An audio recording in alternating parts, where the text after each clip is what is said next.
Hello dear subscribers, today I will tell you how you can easily change your language in Mercedes W209 or 211.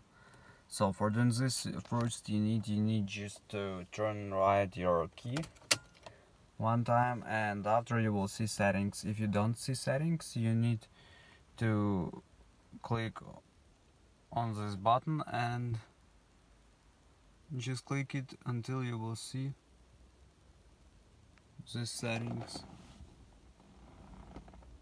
So after, you just need to click on up button just again, and until you will see this display unit. So just click again, and now you can see language. So you just switch between languages by clicking on minus, and